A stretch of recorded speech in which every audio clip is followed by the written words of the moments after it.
كتاب الله. بسم الله الرحمن الرحيم.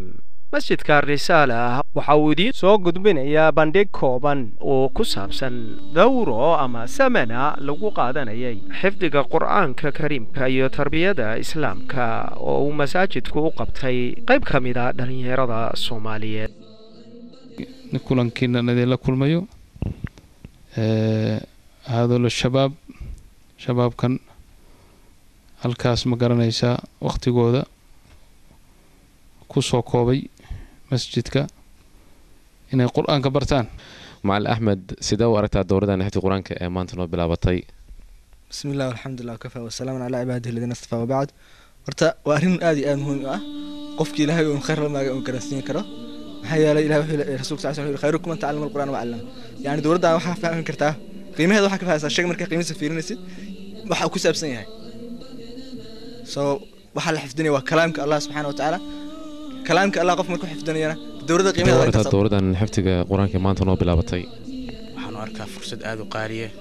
waan ka faa'iideysan karno. walaal sida waragta dowradan xifdi quraanka ee maanta noo bilaabatay waa fursad qaali ah runtii waa arin aad u wanaagsan oo barakeysan sida loo ogyahay horta quraanka qofkii barto oo maarta ku camal falo oo kunta baro ajir badan ayuu leeyahay qofkana waan wada ogsoonahay horta qofkii quraanka bartana inuu maarta ku dadaali karo hawlihiisa kale ha ahaado maarta waxbarashada maadiga ah wuxuuna u kordhayaa macnaha iimaankiisa iyo taqwadiisa iyo alla ka cabsidiisa.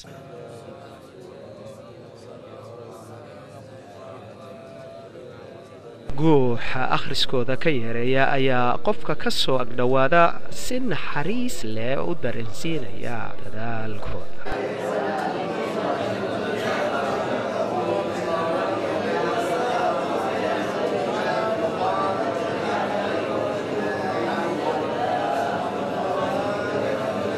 waxaa iyaguna xifdiga ku jiray qayb ka koobnayd 20 arday oo maalintii kaliya imaanayay.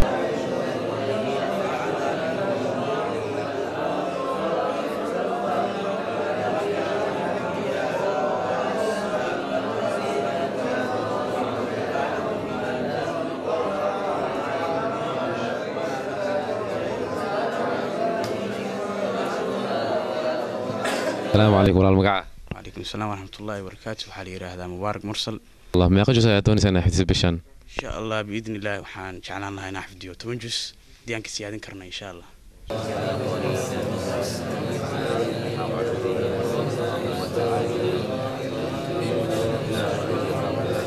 magacaygu waa Cabdullaahi Daar. walaalmeen maxaan maanta meesha maxaa u timid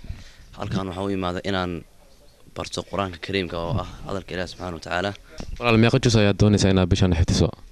insha Allah waxaan rajeynayaa inaan ku soo xifdiyo ugu yaraan 15 juz haddaan awoodi karno maarta inaan intaan sii awoodi karno ku sii darsado leh. waxaa siyaarooyin kala duwan ugu yimid culumo kala duwan waxay siiyeen nasiixooyin iyo waanooyin kala gadisan waxay ka wareysteen qaabka ay wax u baranayaan waxay ku sii booriyeen inay ku camal falaan siina hayaan quraanka ay xifdiyeen. dhankooda dhalinyaradu waxay aad iyo aad uga faa'iideysteen culimada iyaga oo markooda su'aalaha weydiinayay. ugu yaraan ina bog camal dhigata haday salaba ahayn haday saacadii boga dhigatidna 10 safxay noqonaysaa oo xisb ah maalinka laakiin arday badan marba dhinaca ka aad manoo ka kormaan ma ka hooseeyaan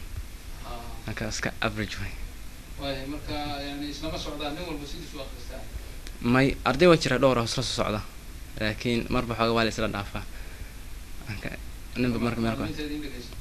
ha bil baa loo qorsheeyay joogan bishan ha insha Allah hadda 10 beri dhamaatay ad 10 beri dhamaatay jumcooyinka markii laga jaro jumcooyinkan fasax baana jumcada la fasax inta kale kama baxada masaajid may inta iyo cabdina xaga laga haa انت عبد المساجد كنا جيف مساجد كل شيء الله ما شاء الله خروج في سبيل الله هذه شيء ما شاء الله ما شاء الله تمام. يجب علينا المحافظة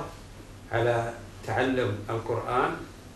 وتعرفون الحديث وحديث الرسول صلى الله عليه وسلم الذي قال خيركم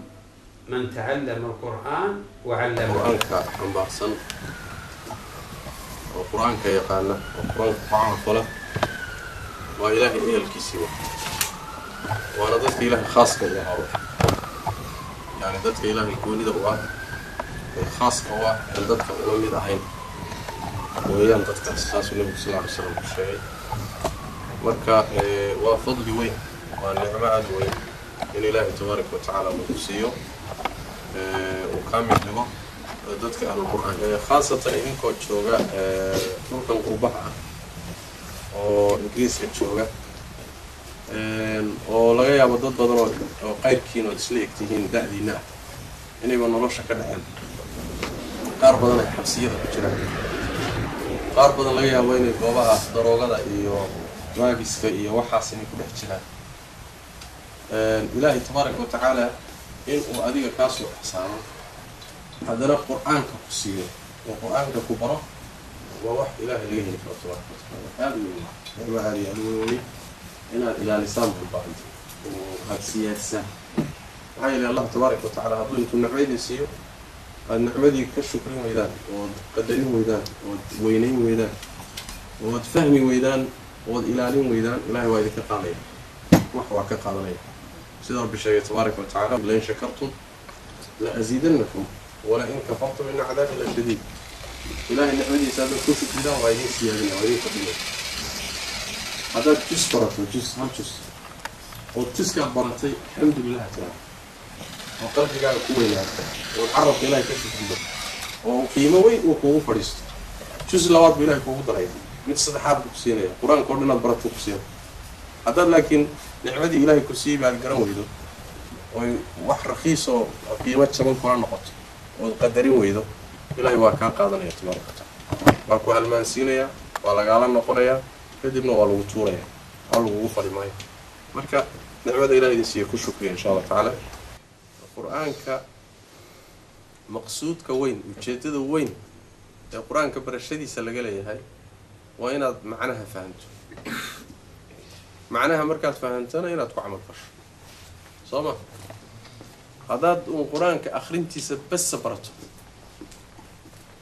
oo aadan macnihi garanaynin aadana ku amal falin markaas wax badan baa ka maqan mar wuxuu ahaa ninkii saxaabada rag ugu xifdi badnaa buu kamid ah hadana 8 sano suuratul baqara u dhiganay muxuu ka dhex sameeyay wuxuu baaray shidaal mu ka dhex raadinay suuratul baqara wuxuu ka dhex raadinay waxayna anaga ka dhex raadinay wuxuu ka dhex raadinay macno iyo fiqh iyo masaa'il iyo cilmi suuratul baqara ku jirta ayuu ka dhex raadinay sideedaas